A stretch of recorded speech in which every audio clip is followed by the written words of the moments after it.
Tama na yung isang toothpaste. Para Tama na yung isang mag-toothbrush ka. sabon. Para maligo ka. Ano na?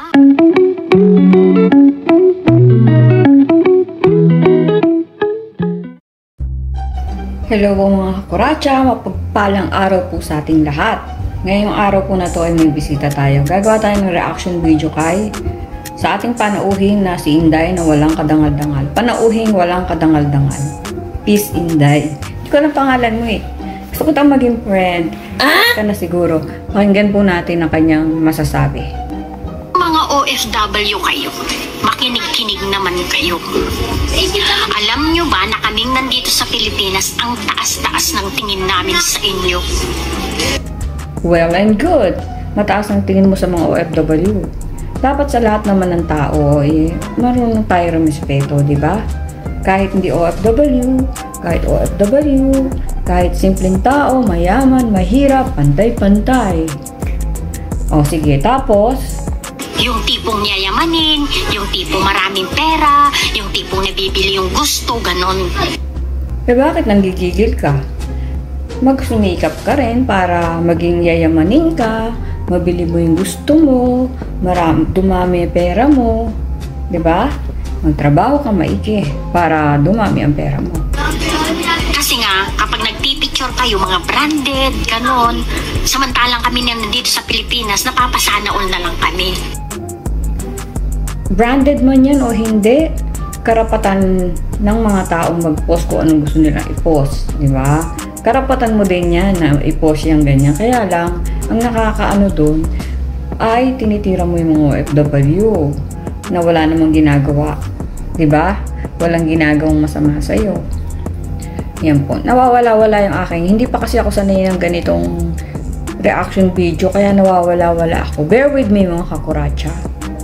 So, mabalik na tayo kay Inday na nagagalit sa mga OFW. Napapawaw kami. Ngayon, eto na. Uy, napapawaw daw. Diba ang taas na ang tingin namin sa inyo? Oo, sabi mo. Pero kapag nagpapasalubong kayo, Ano? tama na yung isang toothpaste, Para tama na yung isang mag-toothbrush ka. sabon, Para maligo ka. ano na, panindigan nyo naman yung tingin namin sa inyo. Kayong mga OFW kayo. Unang-una, wala silang obligasyon sa'yo. Diba? Pera na lang kung anak ka nila. Mukhang matanda ka pa sa kanila. Meron din kasi akong mga anak sa may mga anak din ako OFW. Kaya medyo nasaling ng konti ang aking damdamin. Wow! Hindi. Pero sikat ka na no, Day. Maraming nanood sa'yo, pati ako. Tingnan mo, sinave ko pa yung recording mo. Malaki ba kinita mo dyan? Kaya lang, syempre, tinira ka ng mga OFW, nagalit sa'yo, yung mga kamag-anak, mahal sa buhay. Alam mo, ikukwento ko lang sa'yo, nandito rin ako sa abroad. Hindi naman ako OFW, although halos parehas kami, nagtatrabaho kami. Nagpapadala kami sa pamilya namin. Pag nagbabox kami, ang laki po naubos namin dyan. Para lang maging masaya ang pamilya. Ngayon, kung ikaw nabibigyan ka kahit hindi ka kapamilya, ay matuwa ka. Sa isang toothpaste at saka sa isang sabon, malaking bagay yun. Kung lahat bibigyan, di ba? At least naambunan ka. Ako nga, binibigyan ko lang yung talagang pamilya ko, mga kamag-anak.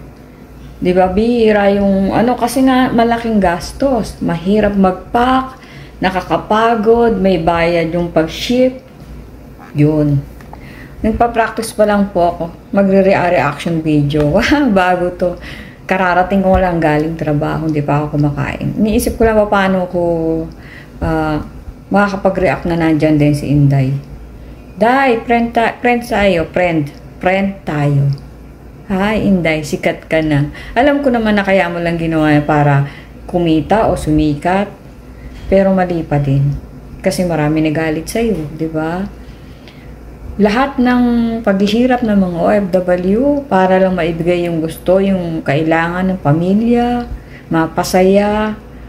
Alam na alam ko yan kasi pag umuwi kami, kahit na gaano karami ang dala-dala namin pa uwi, meron na pinadalang balikbayan box, may dala-dala pa kami sa biyahe. Parang laging kulang. Pero kung alam nyo lang na pinaghirapan talaga namin yan. Lahat ng pinadadala namin, pinagkagastosan namin ng libo-libo. At saka yung pagpo-post naman ng mga branded, tinatamaan din ako kasi nagpo-post din ako. Ako naman po, dati hindi ko naman pinopost yung mga branded ko kasi wala lang. Kaya ako lang naman na-post ngayon dahil para may content ako. Kaya ikaw, kaya mo rin ginawa para may content ka, di ba? Naintindihan naman kita doon. Kaya lang, di ba? Hindi, parang negative. Di ba? Ang dami nagalit sa'yo. Wala lang. Sana makarating sa'yo tong aking reaction video.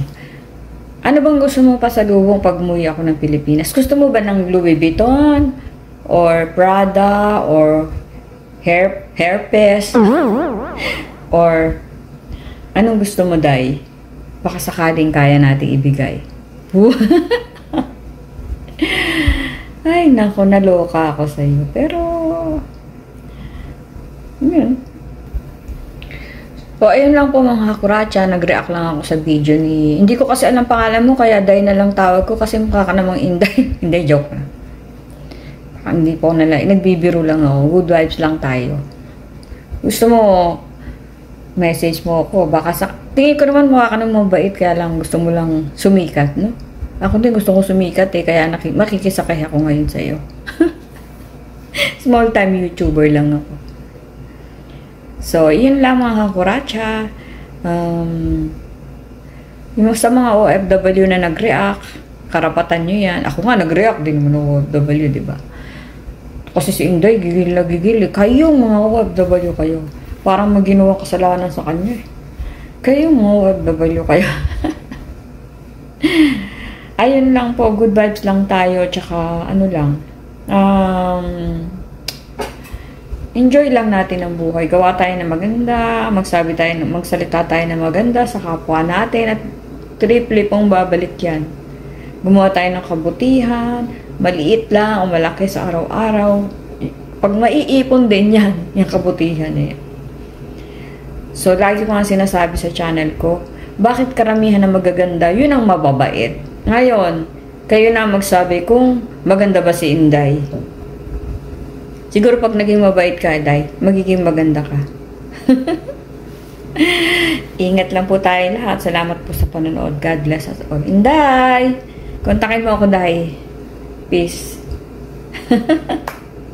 Bye, mga Hakuratsa. God bless us all. Love you po. Salamat po sa mga bagong subscribers, sa mga datihan, sa family, sa mga bumabiyahe, sa mga kapatid ko. Enjoy lang, ingat. Bye-bye po mga Hakuratsa. Nagugutom na ako. Hindi pa ako nanananghalian. Bye!